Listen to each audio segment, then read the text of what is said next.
Es casi mi apuesta personal, ¿no? En estas jornadas, cuando empezamos a gestar con el equipo, con Solivia y todos los compañeros, y decidimos plantear el suicidio como eje, pues fue casi la primera persona que se me dio a la cabeza que debía estar aquí de forma obligatoria, en donde agradezco profundamente todas las facilidades que ha puesto desde el minuto cero para acudir y el esfuerzo que supone siempre este tipo de actos.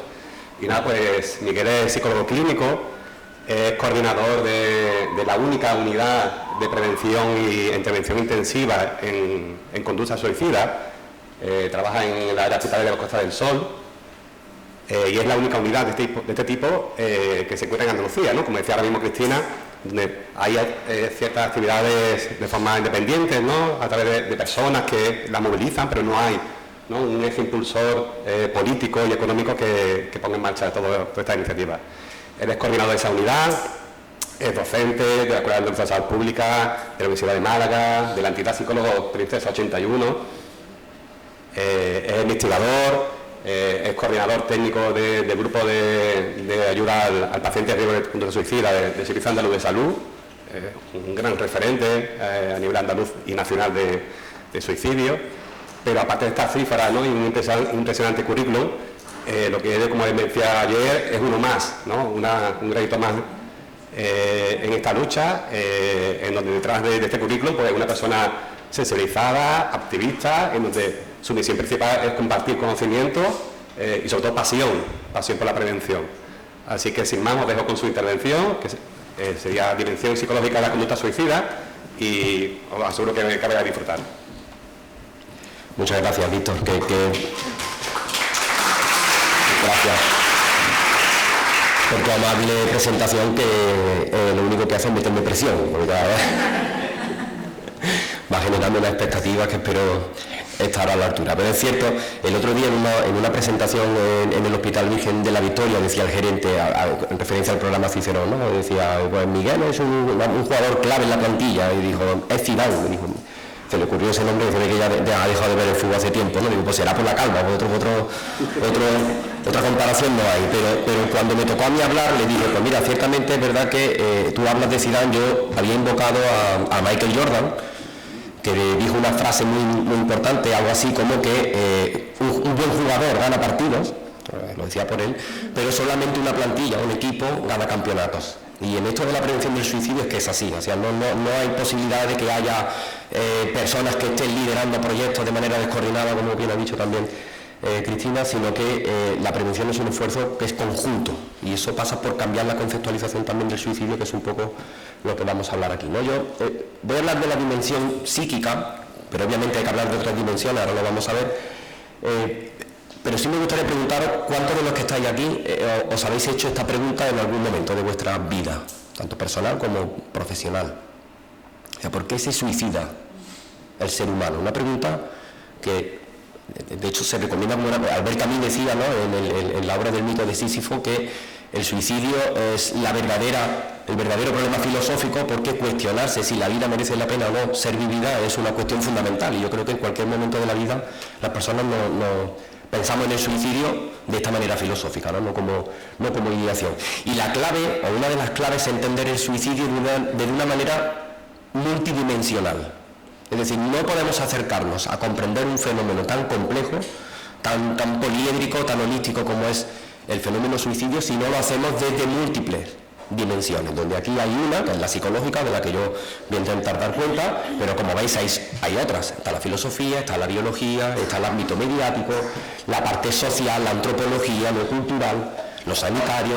Son múltiples las dimensiones que hay, y si os dais cuenta, dentro del dibujo queda todavía una parte que queda como hueca, es decir, porque todavía a mí me gusta pensar que hay mucho por conocer del suicidio, y aunque sabemos muchas más cosas que hace unos años indudablemente, pero todavía no deja de ser un enigma, ¿no? Está entre una mezcla entre el enigma y el estigma.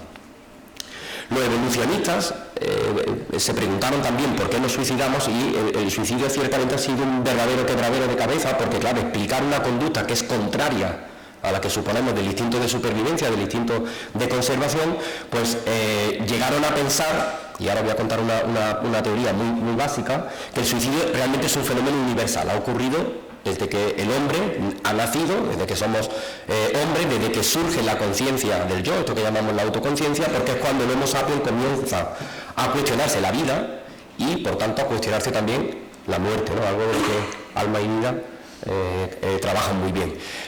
El miedo a la muerte, el intentar superar la muerte y sobre todo la capacidad o la conciencia de poder acabar con nuestra propia vida, lo que se conocía como la muerte voluntaria, pues surge realmente desde esta propia conciencia, y por eso el suicidio es un fenómeno estrictamente humano. ¿Qué valor adaptativo puede tener esta conducta? Es decir, ¿por qué no se ha extinguido? Si es una conducta que va contra el instinto de la naturaleza, contra el instinto de conservación, ¿por qué no ha desaparecido y no se ha extinguido? ¿Por qué sigue estando en nuestra genética? ¿Por qué sigue estando en nuestra biología? Y esto se le dio muchísimas explicaciones, pero una de ellas fue pensar en el suicidio como un subproducto no adaptativo, que es un nombre como súper raro, pero que se entiende muy bien con la palabra peaje. Es decir, el suicidio es un peaje que tiene que pagar el ser humano por conllevar dos ventajas que sí que son claramente adaptativas, que la vais a reconocer perfectamente. Una tiene que ver con nuestro cerebro, con nuestra inteligencia, o lo que llamamos las funciones cognitivas superiores, que es concretamente la corteza prefrontal, donde se toman las decisiones, donde el ser humano tiene el centro de toma de decisión. La inteligencia es un valor adaptativo, lo tenemos claro, pero la segunda, que me parece todavía más importante, es nuestra capacidad de experimentar dolor social. Es por lo que nos duele tanto la exclusión, por lo que nos duele tanto la discriminación, por lo que nos duele tanto el rechazo, la indiferencia. Y esto tiene que ver porque, obviamente, el Homo sapiens en su momento, en una tribu, vamos a pensar en un paleolítico que dura 90.000 años, era imposible, prácticamente imposible, sobrevivir fuera de la tribu, fuera de un grupo. Y esto en nuestro cerebro, obviamente, ha ido desarrollando mecanismos psicológicos, se ha ido configurando para sentirnos felices, sentimos bienestar, si estamos dentro de un grupo. Tener esa conciencia de sufrimiento y de dolor y tener la conciencia de que podemos suprimir precisamente ese dolor y ese sufrimiento acabando con nuestra propia vida, con nuestra propia existencia, es el peaje que pagamos, y por eso es por lo que el suicidio no se ha extinguido en la historia. Y hablando de historia, el suicidio también es un fenómeno histórico, ha ocurrido en todas y cada una de las civilizaciones de la Tierra, desde que las conocemos. Lo que es cierto es que la imagen, el acercamiento, la comprensión que hacemos del suicidio sí que ha ido variando a lo largo de la época, ¿no? En función del paradigma sociopolítico que imperaba, de las creencias religiosas, del desarrollo científico-técnico, de las influencias sociales, culturales, etc. Y hemos pasado de unas primeras civilizaciones humanas en el Medio Oriente, hablo de la egipcia, de la oriental, Mesopotamia, Siria, Babilonia, donde no había ningún tipo de prejuicio ni de reprobación, ni ninguno de los mitos de los que ha dado cuenta antes Cristina Romero, entre otras cosas por el concepto de muerte que manejaba esta civilización. La muerte no era un final, la muerte era un paso de una dimensión a otra, por lo tanto no había ningún problema en adelantar de manera voluntaria la muerte. ¿Cuándo empieza en nuestra cultura, o cuáles son las grandes herencias de nuestra cultura para estigmatizar el suicidio hasta el punto de ser configurado un tabú social? Pues en primer lugar arranca en Grecia. O sea, el mito del estigma no arranca hace 20 años, 100 años, 300 años, sino que en el año 800 a.C. ya los griegos cortaban la mano derecha a los sobrevivientes de suicidio. Hacer un intento de suicidio y sobrevivir conllevaba perder los derechos de la polis, exclusión social, no podía ser enterrado ni siquiera dentro de la polis, y además te cortaban la mano derecha para marcarte, para identificarte de por vida. Estamos hablando año 800 a.C. Sabemos que los griegos ya se preocupaban por el suicidio por la cantidad de mitos que nos han legado, la mitología griega, ¿verdad?, tan rica, nos ha legado muchos mitos de suicidio ligados a emociones como la desesperación, la culpa, la vergüenza, la locura. Las diferentes escuelas filosóficas se fueron posicionando, unas a favor, otras en contra. Los pitagóricos, por ejemplo, no legitimaban el suicidio, el estoicismo, el cinismo eran mucho más abiertos, más favorables. Pero lo que realmente me interesa es que si hay un antes y un después en la cultura griega en relación al suicidio, tiene que ver con el suicidio de Sócrates. Esto estamos en el 399 a.C. Porque bueno, sabéis que Sócrates, pues hay un juicio político, le juzgan, ¿no?, por un acto, lo acusan de impiedad, lo acusan de corromper a la juventud, y le dicen, bueno, pues tienes que morir por cicuta, y tienes que ingerirlo porque el Estado te manda ese suicidio. En los aristócratas de la época parece que había como una ley no escrita que el día antes, pues como estaba preso, pues podían liberarlo, siempre buscaban un destierro, un ostracismo. Entonces Platón, que está por ahí, este es el que estáis viendo justo aquí en esta imagen, este Sócrates, bebiendo cicuta, pues este es Platón, que es uno de los más fieles seguidores, quedó profundamente impactado por esto, porque dándole la oportunidad de poder liberarse, persiste en la idea. Gracias, soy Miguel Guerrero. Muchas gracias. Persiste en la idea y acaba de llevando a cabo el suicidio, algo que impactó mucho a Platón. Platón se considera contrario al suicidio y mirad el pensamiento de Platón a ver si nos recuerda algo. Él se muestra contrario al suicidio porque cree que atenta primero contra los dioses, es un acto de impiedad, puesto que la propiedad del griego, del alma griega, era de los dioses, ellos no podían alterar ese orden. ¿Eso a qué nos suena? Por ejemplo, ahora lo vamos a ver. La segunda era que atentaba contra la comunidad. Era un acto donde evitaba, con el suicidio, las responsabilidades que tenían en la polis, ¿no?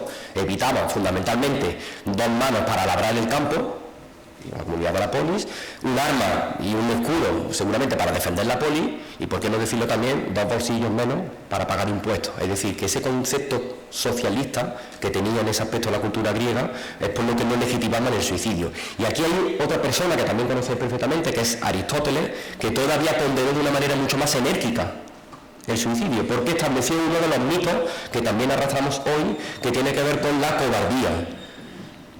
El suicidio era un cobarde, era una persona inmadura, una persona que no era capaz de asumir las responsabilidades. Estamos hablando del 367 a.C.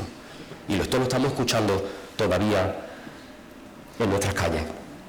La herencia de Roma le lega mucho también de la parte griega. Los romanos no condenaban, de hecho, el suicidio de manera legal. Estaba prohibido para el 85-90% de la población, sí era respetado para los nobles, otra, como siempre, ¿verdad? La nobleza, si eran por motivos del Estado, de patriotismo, de honor, defensa de la dignidad, estaba legitimado, pero para el resto de los mortales, esclavos, soldados, malhechores, estaba prohibido incluso por ley. Había que pedir, de hecho, un permiso al censor de Roma para legitimar el suicidio. ¿Hasta qué punto? Pero los romanos también sabían de prevención del suicidio. Esto lo habían heredado de los griegos, y aquí tenéis a Perséfone, a la temida Proserpina, que condenaba a 1000 años vagando en el Hades al suicida. Si los romanos tenían mucho miedo porque Caronte podía no pasar su alma por la laguna Estigia si había sido por suicidio. Nos puede parecer, obviamente, una chorrada, pero no deja de ser una medida de prevención del suicidio, porque estaba alertando a la situación, a la población, de la imposibilidad de llevar a cabo un suicidio. Entre otras cosas, los romanos eran mucho más pragmáticos y era por un tema económico. O sea, la pérdida del personal era puramente económico. Otro legado de Roma es el Código Justiniano, las leyes, que es este Código Justiniano del siglo V es la primera representación legal de una conducta mentalmente alterada, y inventan un nombre que se llama non compos mentis, que es un estado mental alterado, que si se demostraba en un juicio, el suicidio no era castigado. Y aquí ya no solamente era el castigo del suicida lo que se jugaba, sino que era el castigo de la familia. En la época de Roma se empezó a castigar a los familiares, pagaban con la propiedad de los bienes de los familiares del suicida. Todo esto va consolidándose a una situación, a una civilización cristiana que empieza en los primeros 4 siglos, donde no hay tampoco ninguna reprobación ni juicio por parte del cristianismo en estos primeros años. De hecho, había un fenómeno que se conocía mucho, que era conocido como el martirio voluntario, donde muchos cristianos provocaban a las autoridades romanas para que acabaran con su muerte, entre otras cosas por la promesa del paraíso que tenían, pero también por un tema económico. Posiblemente la Iglesia en aquella época se hacía cargo de la manutención de la familia de una persona que había dado la vida por Dios. Esta subvención de este tipo de muerte lo que conllevó es que hasta 100.000 cristianos durante los primeros 4 siglos se suicidaron, y esto empezó a preocupar mucho a la Iglesia, pues estaban perdiendo fieles, estaban perdiendo socios. Y tuvo que llegar alguien para inventar cómo poder frenar esto, ¿no? Y ahora vais a entender por qué me vengo extendiendo un poco en esta parte de la historia. Y este recurre a San Agustín de Hipona, el siglo IV después de Cristo, uno de los grandes doctores de la Iglesia, y él es que te compra el relato de Platón e invoca por primera vez que el suicidio es un pecado, debe de considerarse un pecado, porque atenta contra Dios. ¿Por qué? Porque Dios es el que nos da la vida, nosotros no podemos, y eso ha llegado hasta hoy, ¿no? ¿Cuántos siglos después del tiempo ha llegado?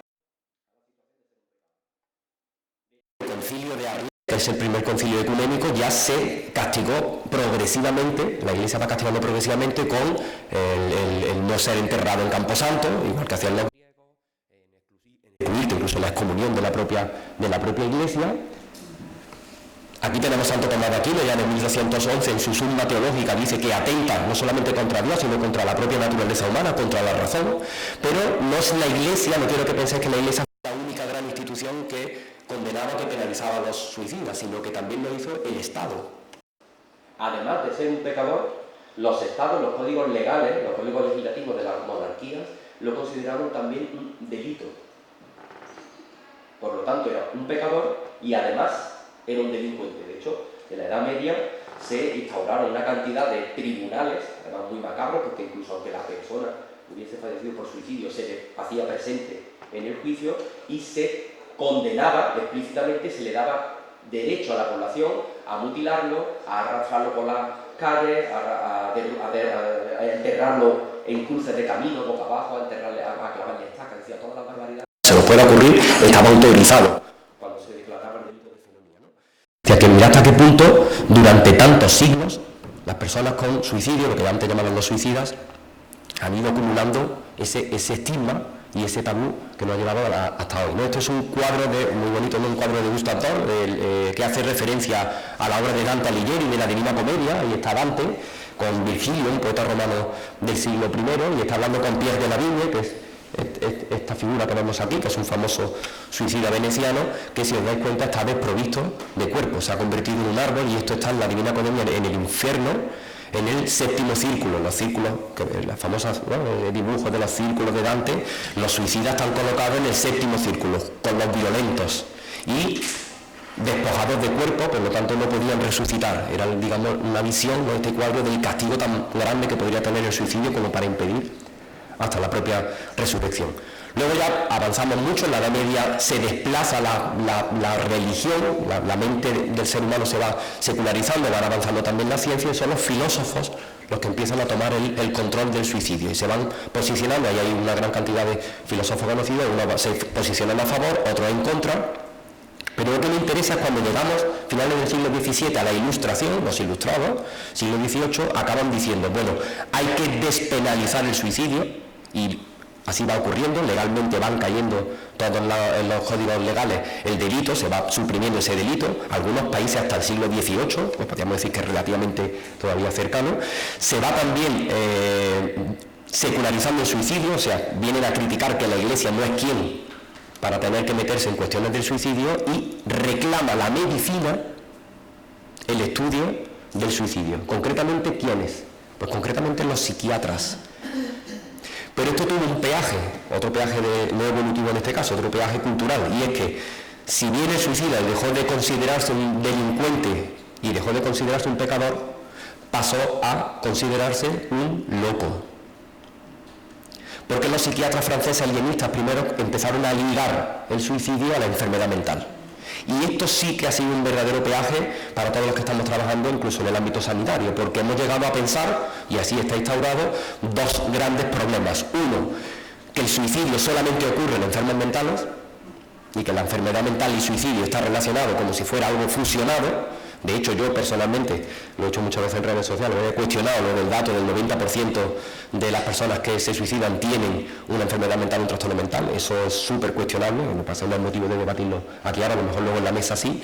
Pero también el peaje de psiquiatrización del suicidio no solamente está, como digo, en ligarlo a la enfermedad mental, sino que desresponsabiliza al resto de la sociedad de prevención del suicidio. Esto queda recluido un poco a los que están enfermos, a los psiquiatras, a los psicólogos clínicos después, a los enfermeros especialistas en salud mental como mucho, y para de contar. Se ha ligado el suicidio a la salud mental, de forma que incluso hoy a nivel mediático muchas veces se celebran jornadas de salud mental y se habla del suicidio como si fuera parte de ese movimiento. Que sea de la salud mental impide que pueda ser considerado un problema de salud pública.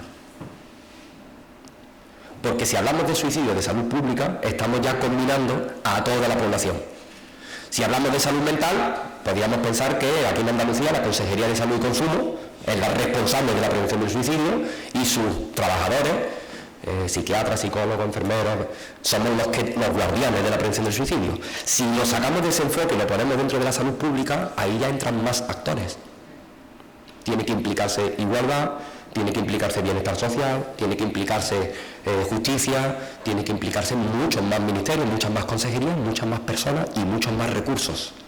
Antes hablaba Cristina de la falta del Plan Nacional de Prevención del Suicidio, que impide coordinar, pero sobre todo lo que impide, lo que realmente lastra, es el dinero. Si no hay un plan, no hay compromiso de financiación, que cada uno se la busque como pueda. Habiendo un plan, obligan en el Parlamento a que haya una dotación presupuestaria que además tiene que ir incrementándose año a año. Y eso es lo que no se quieren comprometer los políticos. No son cobardes, en general por naturaleza, no digo ellos como personas, sino como clase política, pues ellos son muy cortoplacistas y sabemos que un plan de prevención del suicidio tendría su efecto positivo dentro de 10 años seguramente vista, pero eso no lo quieren.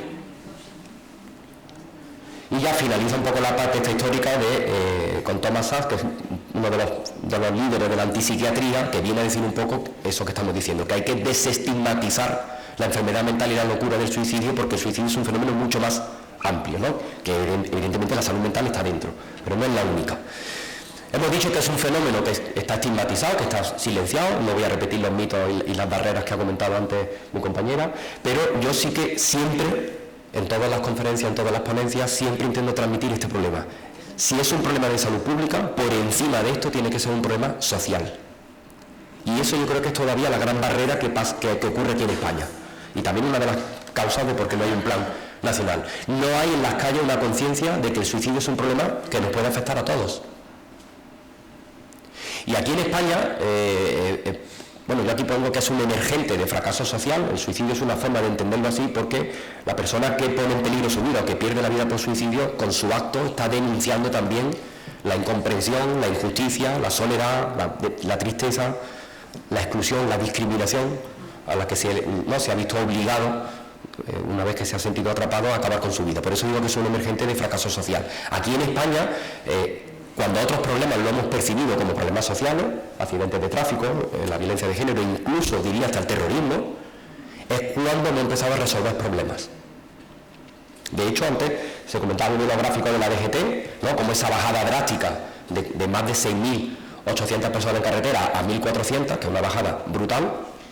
Todos aquí sabemos cuáles son las medidas que ha puesto en marcha la DGT durante muchos años. Ha tenido recursos, ha tenido un plan, ha tenido una estructura, pero ha hecho campañas, ha mejorado la seguridad de las carreteras, ha mejorado también la calidad de los vehículos, metió la ITV, conciencia a la gente de que beber alcohol y tomar y coger el coche era incompatible, eso ya todo el mundo lo tiene claro. O sea, ha hecho una gran cantidad de trabajo que ha beneficiado a reducir. ¿Eso ha pasado en el suicidio? No hay visibilización. No hay por ese tabú. Entonces, es muy importante porque si hablamos de problemas sociales, estamos hablando también que la responsabilidad es conjunta de todos, desde los políticos hasta los gestores, comunidades, familias, asociaciones, profesionales sanitarios, no sanitarios, los propios usuarios, que tienen mucho que decir.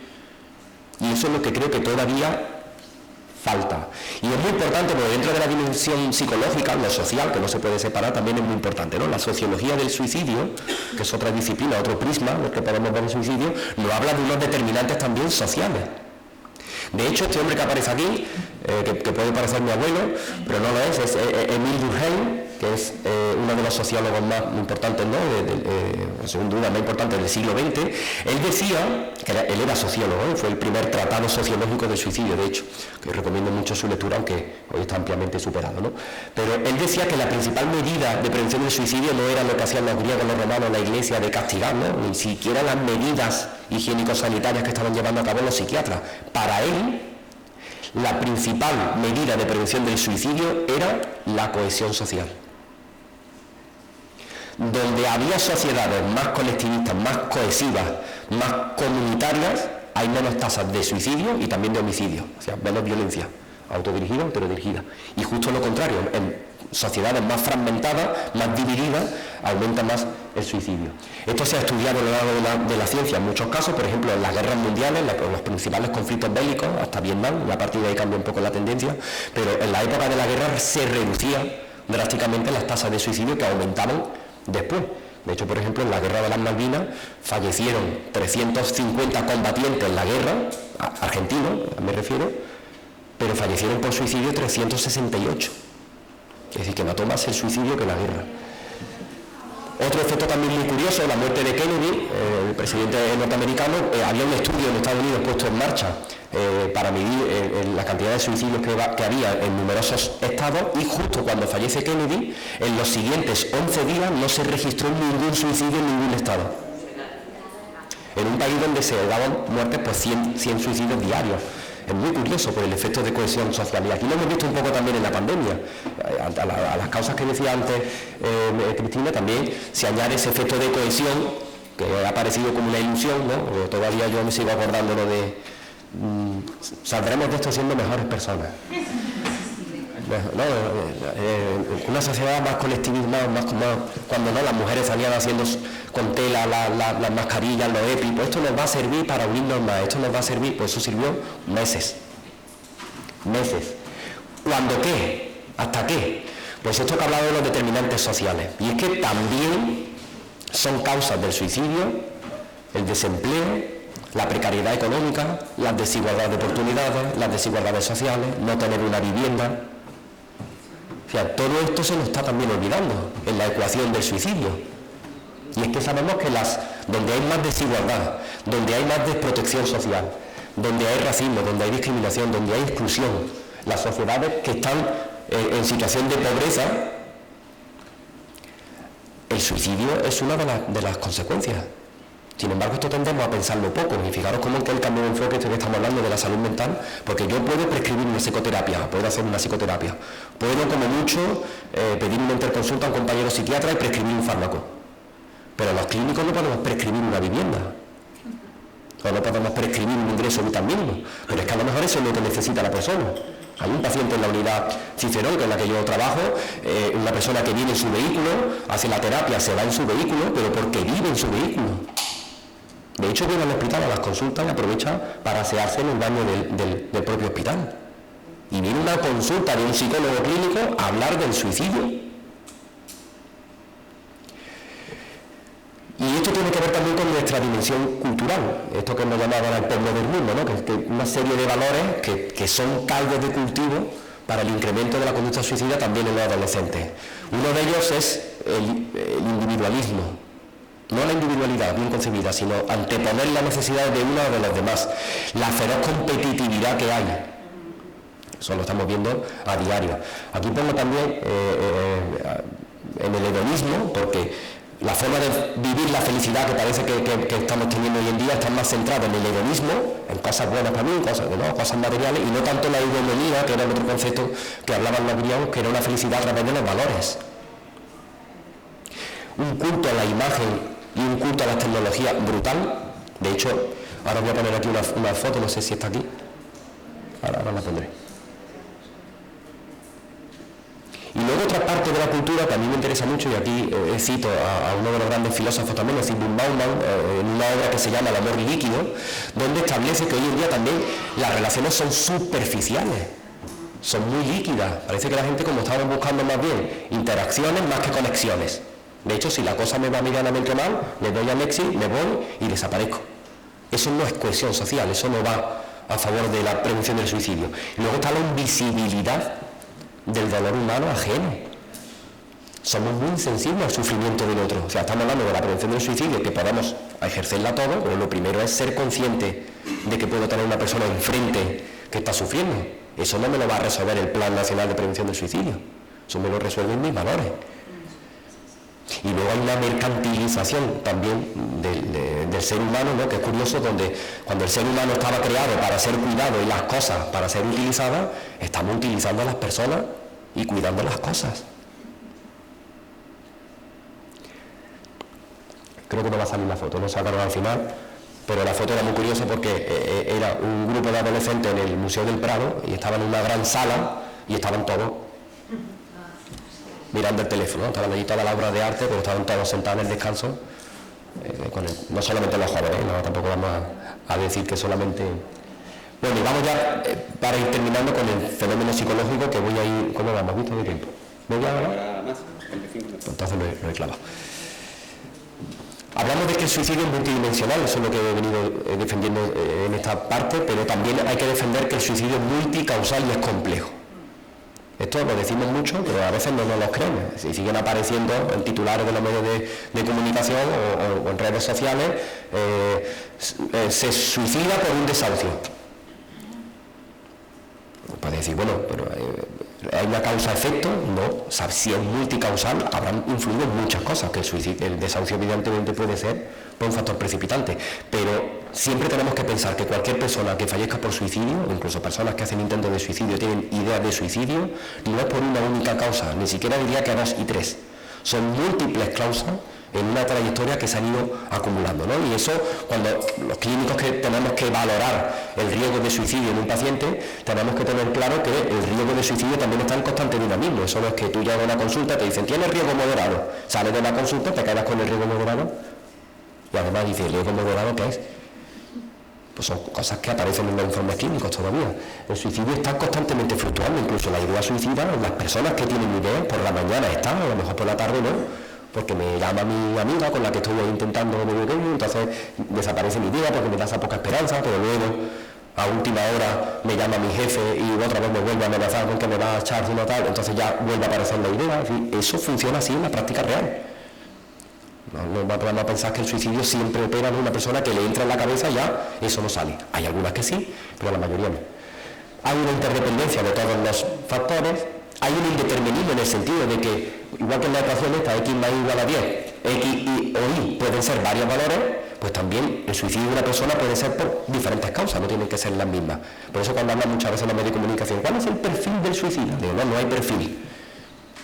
Porque le puede ocurrir a cualquier persona, de hecho es así, ¿no? Yo lo pienso siempre así. Muchas veces cuando voy en la carretera hasta Marbella, siempre voy pensando, una cosa que me sirve a mí, ¿no? A nivel particular, que a lo mejor algún día soy yo el que está enfrente del que me voy a poner.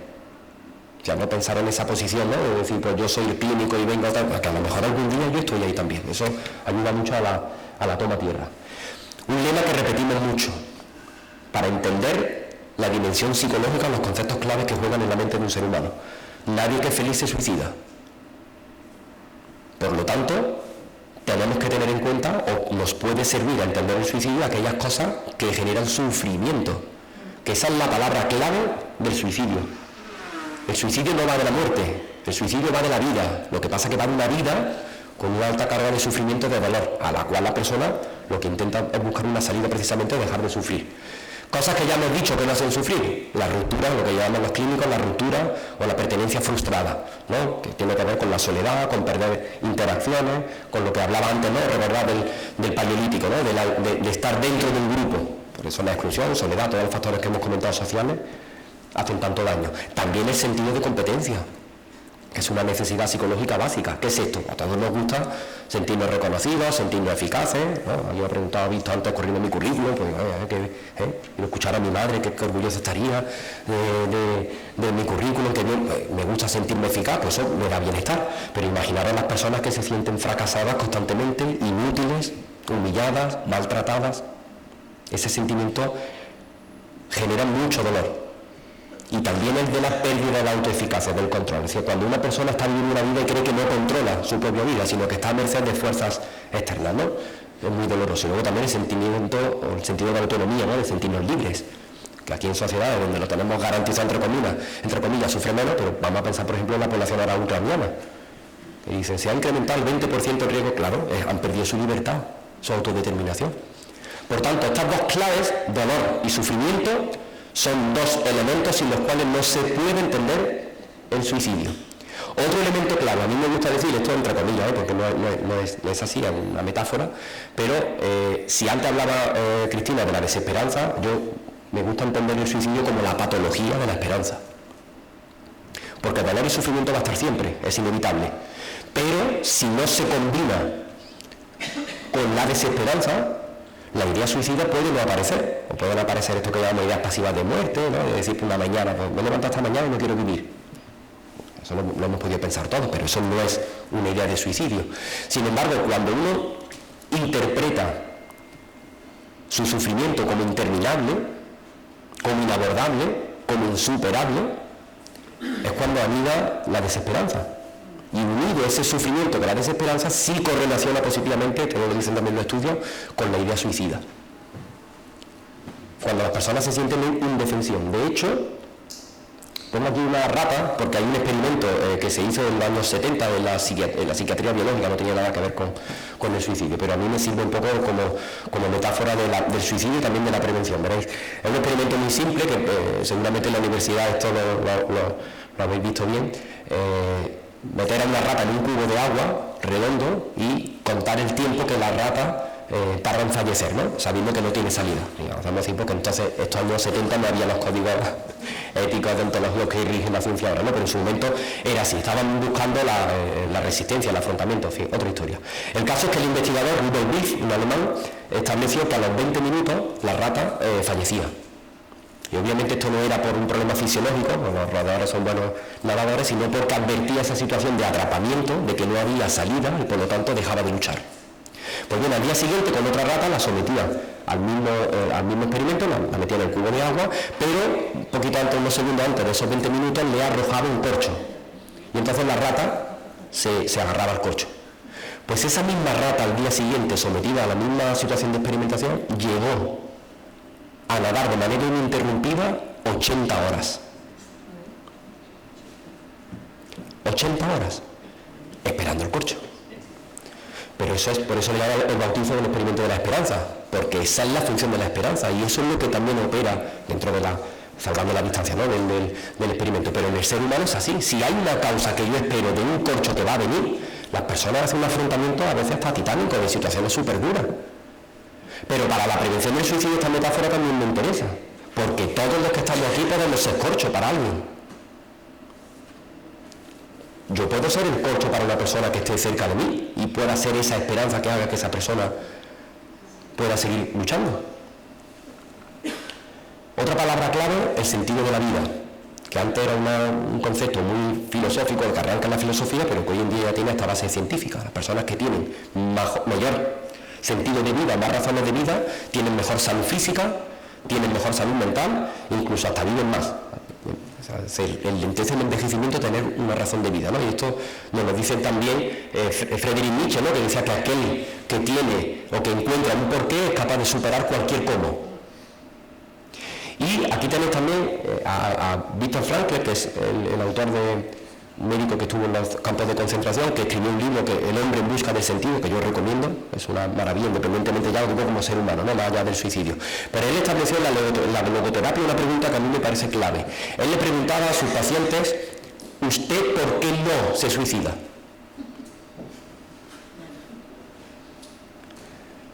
Imaginaros que yo pregunto esto ahora a cada uno de manera individual, ¿no? Que lo podáis pensar. Si cerráis los ojos y decís, ¿yo por qué no me suicido? Y todo lo que podéis estar pensando ahora son las razones de vida, que casi siempre, haciendo un poco una extrapolación de mi facultad de psicología clínica a mentalista, podría decir que estáis pensando en personas. Si no, callaros, como buen mentalista, si no se confirma, no se refuta. Pero bueno, las razones de vida, por mi familia, por mis hijas, o sea, suelen ser vínculos, casi siempre. Luego hay otros también, por mi proyecto de vida, pues también está bien. O sea, las razones de vida, el sentido de vida es algo que también es muy personal, ¿no? Si hablamos de que el suicidio es una patología de la esperanza, podríamos decir que también la patología del vínculo, porque sabemos que todas las relaciones, los vínculos que son sanos, que son estables, que son protectores, que están disponibles, que son contenedores, eso es protección, eso es prevención del suicidio de oro. Y luego esto ya un poco es una evolución casi distinta a lo que ha dicho Cristina, pero que se superpone mucho, pero bueno, vamos a hacer un recorrido un poco. Todos los factores de riesgo que ella ha comentado, y otros muchos que están estudiados, son factores de riesgo en tanto en cuanto impactan en que incrementan o el dolor físico, o el dolor mental, o el dolor social, o el dolor moral, o incluso el dolor espiritual de la persona.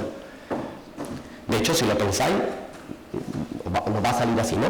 ¿Por qué los trastornos mentales, todos los trastornos mentales han demostrado que son factores de riesgo? Por la carga de dolor y de sufrimiento emocional que conllevan, pero no solamente por el trastorno en sí, también por el estigma que lleva asociado a quien lo sufre, también por la pérdida de oportunidades que tienen las personas que tienen enfermedad mental. Ahora podría estar pensando en la ansiedad, ¿vale? Pero dentro de la salud mental también hay otro tipo de patología de personas, en este caso con esquizofrenia, trastorno bipolar, trastorno estrés postraumático, cuadros muy duros, que más que por el síntoma del cuadro en sí, que también lo que sufren es el rechazo, el estigma de los demás, que lo abandona su pareja, lo abandonan su amigo, lo echan del trabajo.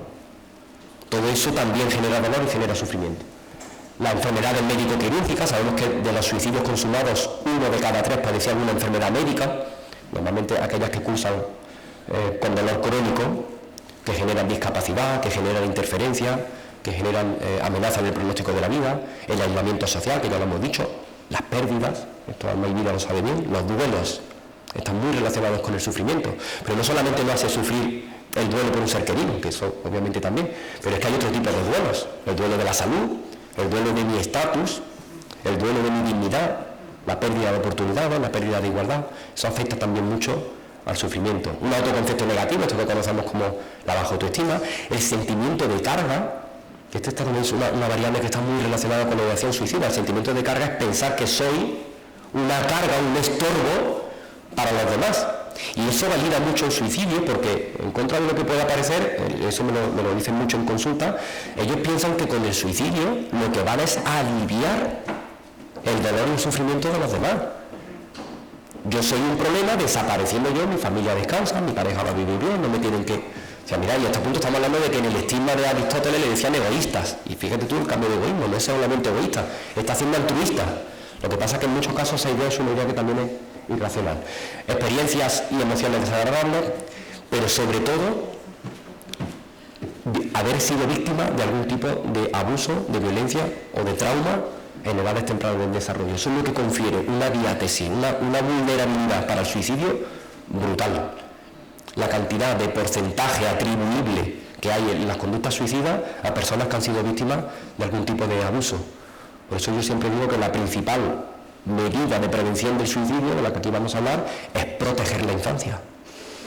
La protección de la infancia, del bullying, del ciberbullying, situaciones de acoso, el fracaso escolar, todo lo que conlleva factores de riesgo, es ahí donde hay que intervenir. La prevención es en las edades tempranas.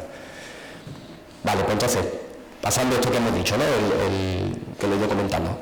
En el ejemplo, ¿veis? Aquí tenéis toda la situación de sufrimiento que cuando se vive, se interpreta de una manera modificable, insuperable, lo que hemos ido comentando, se desarrolla la esperanza y ese binomio es el que nos arrastra a la ideación suicida, que tiene fundamentalmente esta visión, ¿no?, de escapar o de acabar con ese estado agresivo de conciencia. Digo que esto correlaciona en la literatura porque cuando hay altos niveles de dolor y bajos de desesperanza, la idea suicida es pequeñita, lo que podemos decir pasiva, fluctuante, pues la he tenido pero deja de estar.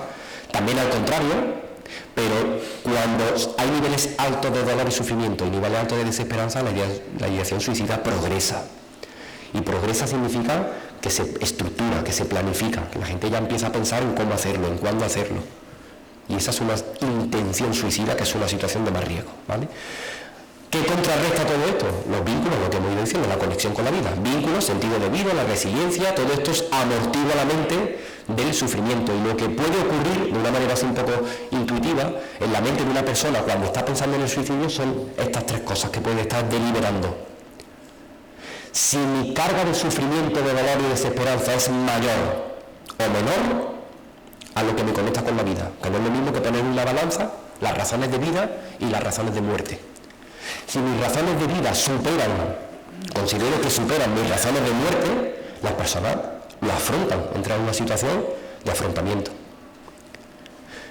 Lo que ocurre más mayoritariamente es que si consideran que tienen las mismas razones de vida que de muerte, o tantas razones para vivir como para morir, entra en un estado psicológico que se conoce como ambivalencia.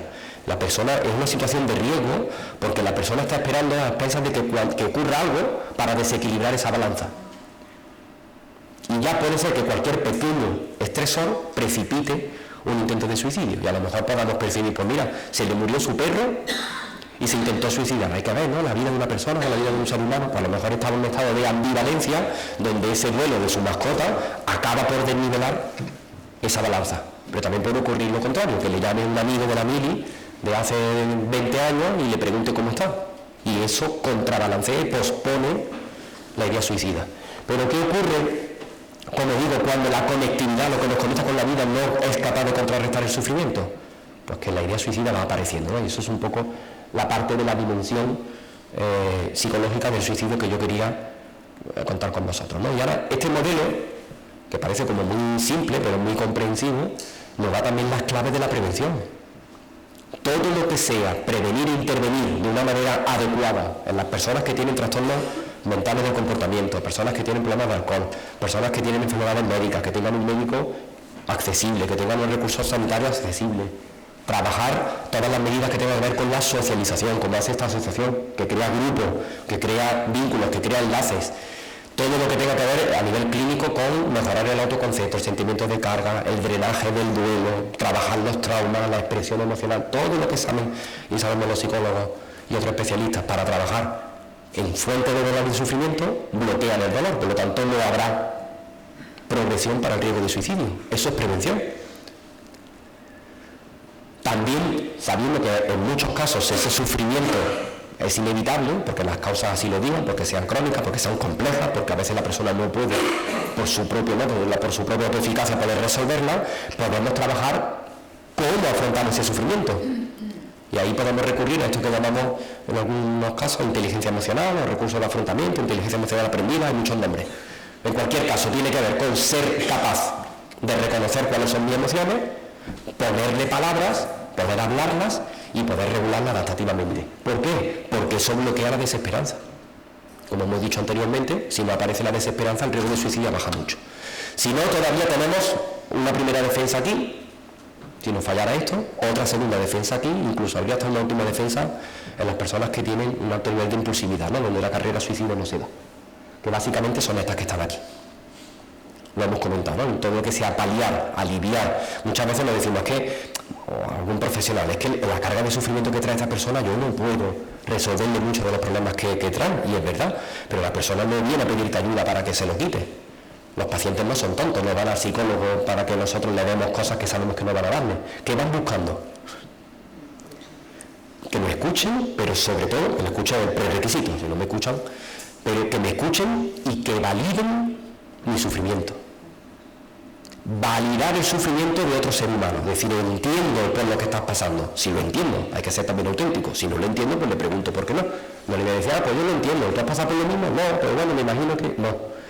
Hay que validar ese sufrimiento, no frases que solemos decir en la calle, no llama a consulta, de cuando nos dice alguien, estoy pensando en el suicidio y la muerte. Anda ya, no digas tonterías, no hagas una locura, eso cómo va a ser, pero esto se pasa. Habla con no sé qué, o intentar, vete a buscar un médico, como vete al médico. Ese tipo de frases lo que generan dolor es por la incomprensión, porque no estamos validando qué es lo que la persona quiere. Mira, si yo sé que tengo que arreglar mis problemas, pero quiero que otra persona, otro ser humano me lo reconozca. No hay mejor manera de infundir esperanza que el compromiso de otra persona.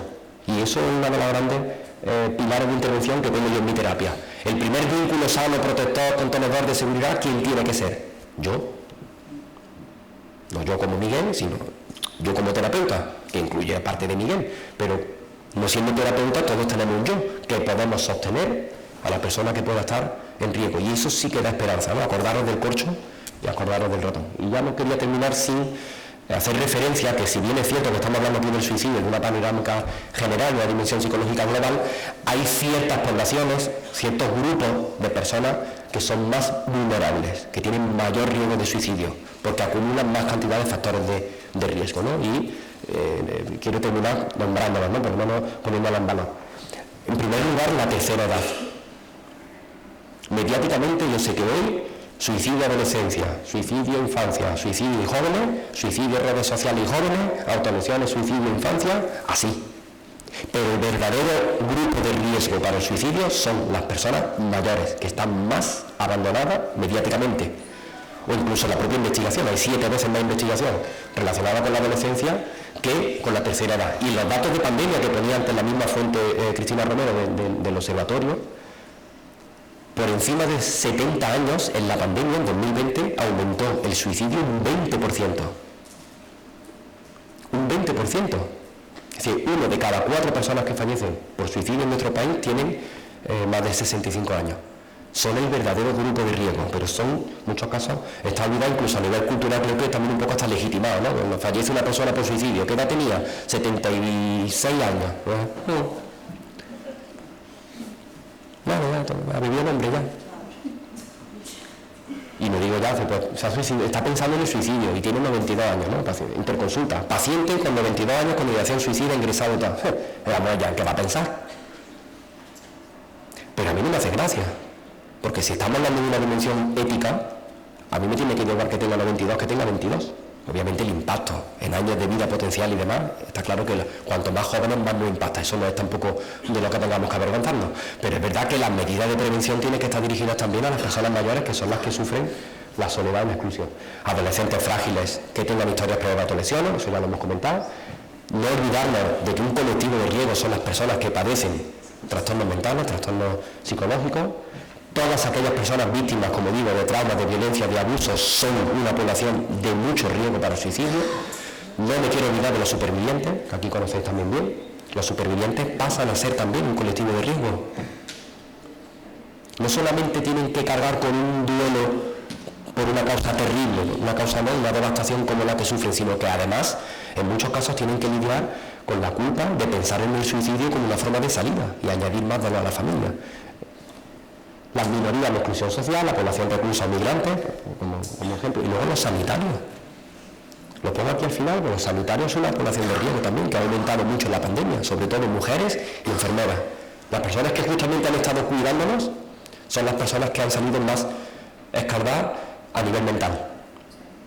Y luego añadirle también sobrevivientes COVID, que es una población que está por estudiar, pero que habrá que tener en cuenta, ¿no? Personas que han sobrevivido al COVID, no solamente por el efecto traumático, sino por la cantidad de sintomatología, de interferencia, de disfunción que tienen, también tienen un riesgo de suicidio más aumentado. Por lo tanto, termino pensando en estas 4 ideas. El suicidio, primariamente, es un problema social, es un problema de salud pública, es un fenómeno que es multidimensional y multicausal, pero que también es un problema que es evitable y que es prevenible. Y que podamos hacerlo todo, ¿vale? No olvidéis nunca el corcho y la rata. Y si queréis ampliar alguna información, algún conocimiento, lo podéis encontrar e incluso saludarme en Twitter en esta dirección, ¿vale? En @uri_cicerón hay una cuenta en la cual permitió que Víctor y yo nos conociéramos también. Así que muchas gracias y enhorabuena por la jornada.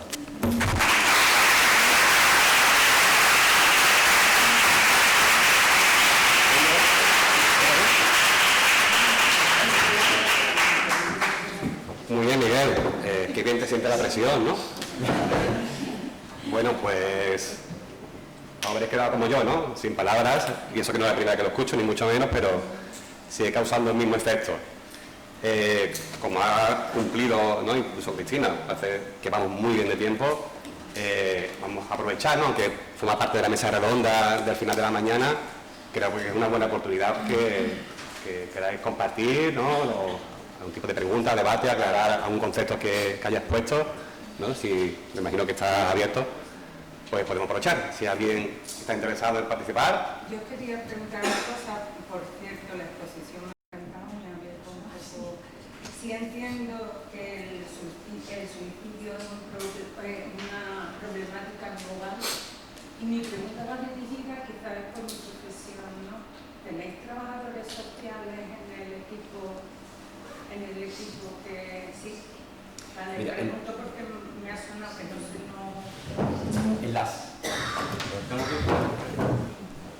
En todas las unidades de salud mental comunitarias de Andalucía, sí, sabéis que están todas infradotadas, eso ya lo digo de antemano. Pero no solamente están formadas por psiquiatras y psicólogos clínicos, que son el cuerpo facultativo, está dotada de la enfermería especialista en salud mental y hay mínimo un trabajador social a cargo de una unidad de salud mental comunitaria. ¿Por qué? Por esto que decimos de los determinantes sociales. Cuando se habla de algún programa de intervención de prevención de suicidio, yo no lo entendería sin trabajador social. Por esto que estamos diciendo, en el ejemplo del paciente que yo he puesto antes, dentro de la multitareas y multiintervención que tenemos que hacer con esta persona, una de ellas tiene que ver con el valorar el riesgo social, y eso lo hace una trabajadora social. O sea, no solamente están, sino que yo animo a que estén, tienen que estar. Tienen que estar. El problema es que la dotación de los recursos de los trabajadores sociales es la misma en Andalucía que hace 50 años. no, porque por eso la misma. O sea, yo en mi unidad lo he visto, la más veterana es la trabajadora social, que se va a jubilar tal cual llegó, y es la única que no ha subido en ratio. Ha estado atendiendo a la misma población, los 31 años que tiene ya esta mujer de carrera, sin ningún aumento de la dotación de recursos. Aunque el ayuntamiento no niega que las causas sociales cada vez son mayores, más determinantes, pero entonces, o sea, que la prevención del suicidio no solamente se va a resolver con más psiquiatras y con más psicólogos, que también, pero que hacen falta más actores para poder trabajar en esto si lo pensamos, como hemos dicho, como un problema de salud pública. Si pensamos que es nada más un problema de salud mental, pues me ahorro la trabajadora social y contrato otro psicólogo, por ejemplo. Pero esa no es la estrategia, yo creo que por ahí no van las cosas. Una cosa que quería preguntar, el tema de, por ejemplo, violencia vicaria y la incomprensión que hay en el entorno de esa madre o padre que sufren ese tema. Y la incomprensión por parte de la familia. ¿No sería conveniente el que tanto se ayudara a esa persona que puede tener un intento de autoricidio, de suicidio, o lo que sea, con esa violencia vicaria, sino implicar también a esa parte de la familia para que pudiera comprender la situación de esa persona? Eso es fundamental. Yo te agradezco mucho esa reflexión, porque es cierto que cuando hablamos de prevención indicada, que es las estrategias que ponemos en marcha en personas que ya tienen ideas de suicidio, han hecho intentos de suicidio, estamos muy volcados en la sanidad, en lo individual, en el paciente. Y muchas veces olvidamos también el entorno familiar y comunitario en el que está. Y eso no es más que, yo lo he visto por experiencia propia cuando he estado en la urgencia, que he estado varios años trabajando en la urgencia psiquiátrica del Hospital Costa del Sol concretamente, he visto a familiares destrozados cuando han advertido la situación crítica de su familiar que pueda estar dentro en la UCI o en la observación tras haber realizado un intento de suicidio. Y digo que me da mucha pena porque no lo atendían. Muchas veces con este rollo de la confidencialidad que tenemos, de preguntar, no puedo preguntar, o esto es individual, esto es confidencial, esto es íntimo, y familias que iban acumulándose allí, imaginaron, ¿no? Porque si es una crisis psicológica única, la persona que lo ha vivido, el intento de suicidio, pero para la familia puede ser también el inicio de una de las mayores crisis que puedan tener cuando descubren esto.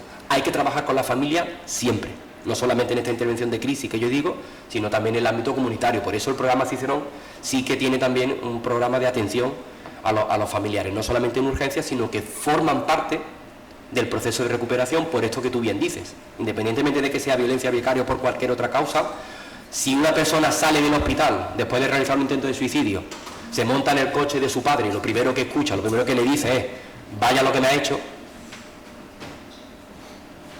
y acaba de salir del hospital, imagínate. Y eso no es tan infrecuente como parece, ¿eh? O sea, que cuando hablamos del estigma no es de la Iglesia, de Aristóteles, o sea, que el estigma también está en la familia. ¿Cómo se combate eso?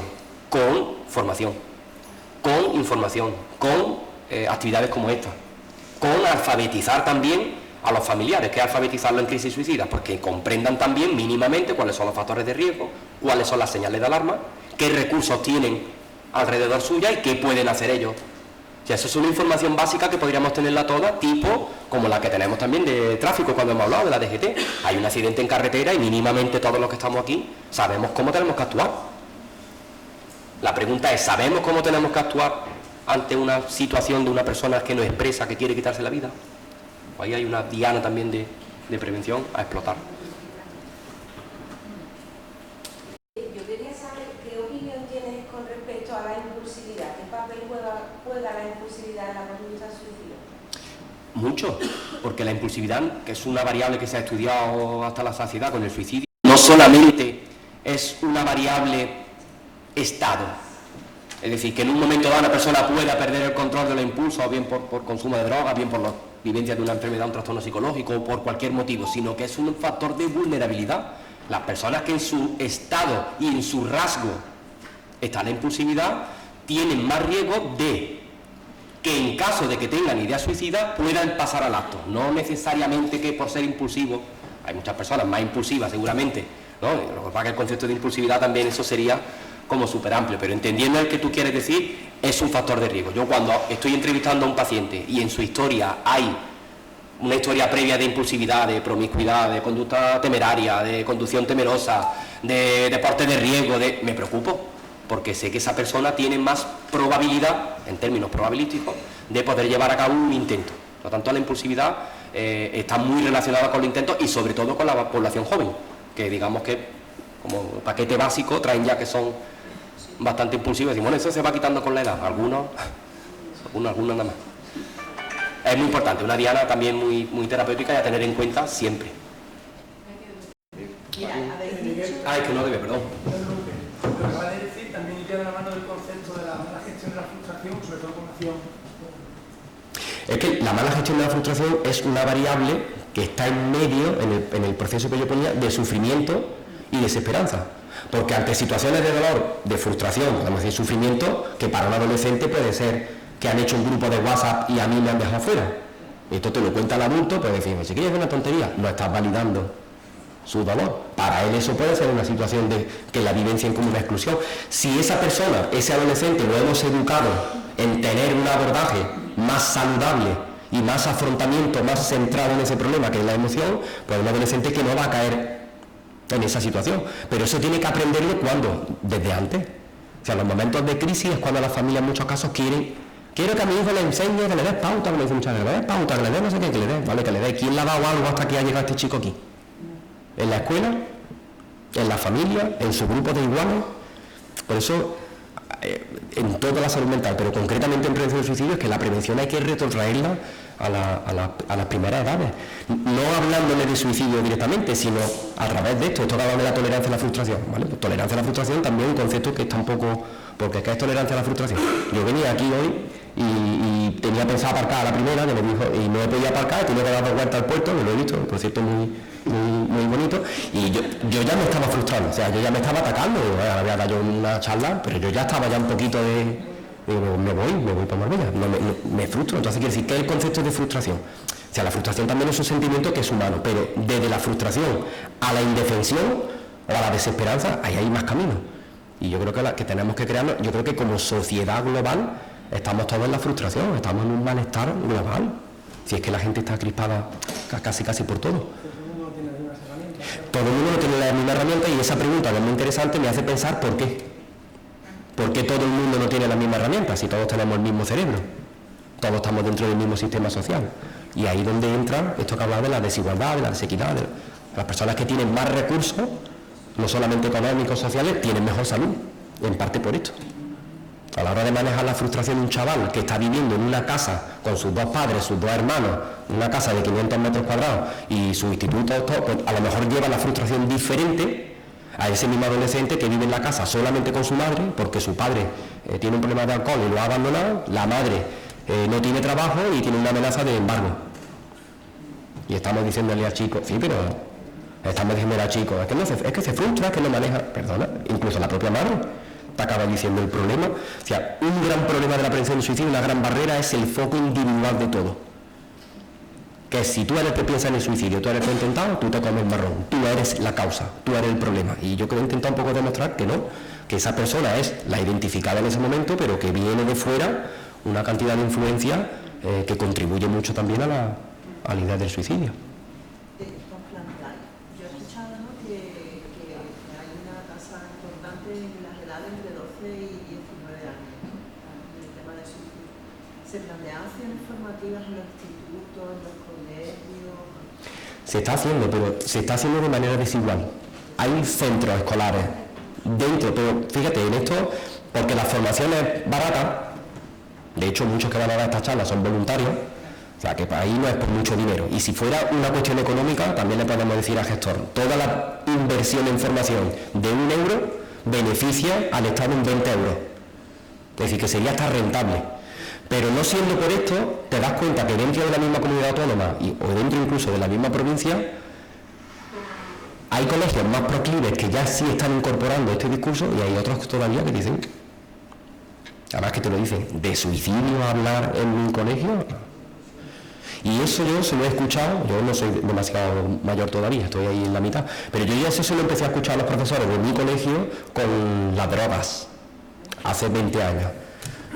¿Cosas de droga? No, si aquí en este colegio no se droga nadie, no va a droga aquí en un colegio de La Salle, lo que decir, La Salle, no, aquí no había tampoco problemas de integración con homosexuales, no había problemas de divorcio, no había problemas de nada. Y luego hemos ido viendo cómo los colegios sí han ido incorporando ya esto. O sea, yo creo que ese es el camino. Llegará un momento en el que también los colegios entiendan que esto está... Lo que pasa es que yo creo que vamos tarde.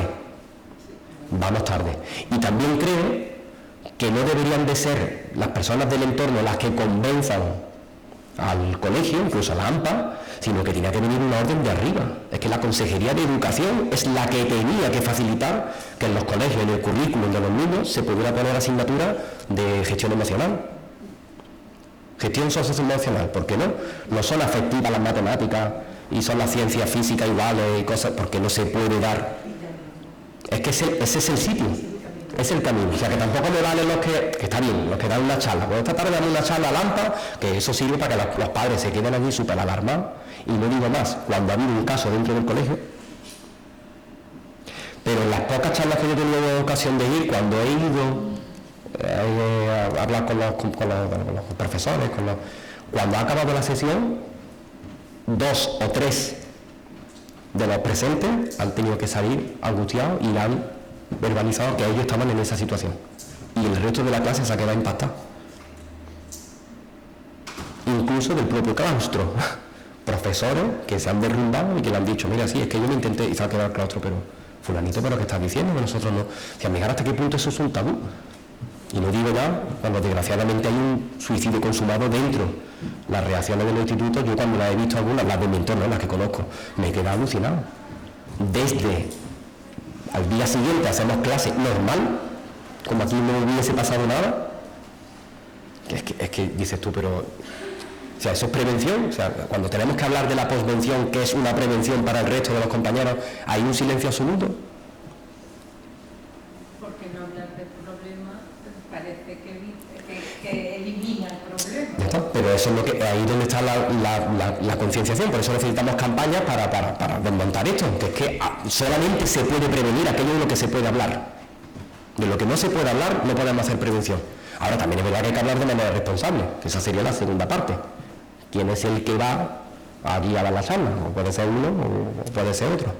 Hoy de hecho hay una hermana Magna que venía leyendo en el periódico, que en una entrevista que le había hecho el diario Sur, pues decía, de los chicos de 18 a 24 años, el 20% tiene un trastorno mental grave. Y es el que va a dar la charla hoy allí.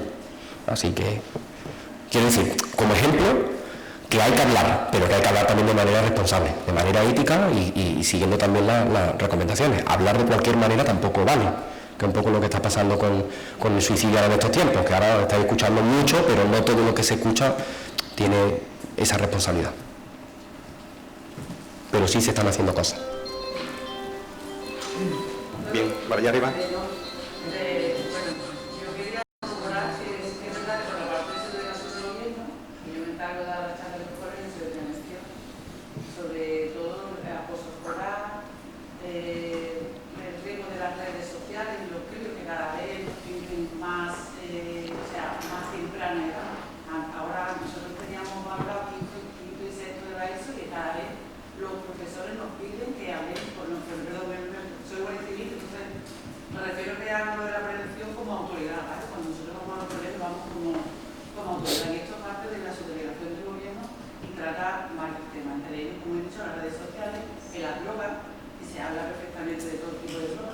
Hay muchos problemas con los críos, con la droga, sobre todo con los bases, que son una nueva droga que están haciendo, porque como no tiene nicotina, pensamos en los padres y las madres que eso no está prohibido, sí está prohibido. Entonces, lo que quería corroborar era eso de que sí queda importante eso del gobierno, que existe una prevención que se llama plan director, que por lo menos aquí el campo de Gibraltar se lleva, que la llevo yo, vamos, doy fe de ello, pero sí que es cierto, y también doy fe de ello, que los colegios, cuando nosotros, yo misma, que soy psicóloga también, cuando he ido a hablar con los profesores, eso ni se me ocurre. De hecho, hay muchos directores y directoras que me advierten y me dicen, no vayas a hablar de suicidio. No te preocupes que no voy a hablar de suicidio. Porque es que no queremos darle idea a los niños, eso es un razonamiento. Digo, yo lo entiendo, digo, yo no voy a, porque tampoco me compete. Pero sí que es verdad, como psicóloga, ya te digo, como particular entre tú y yo, que es una cosa que hay que romper. ¿Vale? Y entonces pues, quería corroborar eso, porque desde aquí, por lo menos en el campo de Gibraltar, no no se habla absolutamente. Eso es tema tabú. Vamos, a mí me da esta cosa comentarlo y hablarlo en el colegio. Cuando lo digo, miro para los lados y hay algún niño, porque tiene que dar atención a esa palabra y a todo lo que concierne a esa situación, que lo tiene súper tapado, y la idea general es no le vamos a ir de algo. Entonces, pues quería corroborar que eso es una cosa que es lo que hay que trabajar. Gracias por tu intervención. Joaquín. Sí, perdona, porque respecto a lo que ha dicho Isma, o sea, tiene razón, pero es que eso lo defendemos, tanto Guardia Civil como Policía Nacional, el plan director lo lleva participación ciudadana, son charlas que damos tanto a colectivos de mayores en el centro de día como en colegios e institutos, ¿vale? Estos son los parámetros que tenéis que hablar, del tema de prevención de drogodependencia, el tema de ciberbullying, acoso y demás. ¿Qué pasa? Que yo tengo una reunión, el jefe de salud mental con el comisario de aquí, Miguel Sibaja, para introducir el tema del suicidio. Vale que está bien que se está tocando las otras esferas, que también es prevención del suicidio, porque puede llevar al mismo, pero eso tiene que venir autorizado ya, en mi caso, de Dirección General de la Policía, Ministerio de Interior. Y ahí hemos tocado con el Estado. Entonces, ¿qué pasa? Que tienen que autorizarlo y eso llevará un tiempo a que lo autoricen. Pero ya lo que son, el proyecto en sí se ha propuesto. Ahora, que lo autoricen o no, me gustaría verlo. Pero ya por lo menos hay esa sensibilidad, ¿no? Que si quieren hablar de suicidio también los institutos de colegio desde Fuerza y Cuerpo de Seguridad. Creo que se muestra en la sociedad cosas que se han ido comentando aquí. Bien, para finalizar, a mí me encanta siempre, tengo este ejercicio de intentar sacar ideas claves, ¿no? de cuando escucho algo. Entonces yo me quiero quedar, por supuesto, con esa metáfora del coche, ¿no? Esa historia, ese experimento, que fue la primera persona que se la escuché, fue a ti hace tiempo, y la he introducido en mi metodología, donde cada uno de nosotros que estamos aquí somos agentes de prevención, ¿no? Incluso agentes de intervención, pero sobre todo agentes de prevención, podemos ser corchos, ¿no? Como bien comentaba Miguel. Y me quedé también con la otra idea que comentabas cuando ibas, de esas veces que vas a trabajar y pensabas que tú en cualquier momento puedes sentarte, ¿no? Enfrente de alguien, de una persona, es decir, que todos estamos en riesgo. Seguramente todos nosotros encajamos en uno de esos factores de riesgo, ¿no? Yo como superviviente encajo en uno de esos factores de riesgo, donde yo ya de por sí por ese factor de riesgo tengo un buen riesgo. Seguro que vosotros lo habéis podido identificar como uno de esos factores de riesgo, porque sería raro que nadie tuviera un factor de riesgo de suicidio. Es decir, todos somos agentes de prevención y todos somos potencialmente suicidas, ¿vale? Bien, agradecer profundamente tu intervención, Miguel. Paramos aquí, tenemos un descansito hasta las 12, como decía Olivia, tenemos afuera un pequeño refrigerio y nos volvemos a ver aquí a las 12 en punto. Muchísimas gracias, Miguel.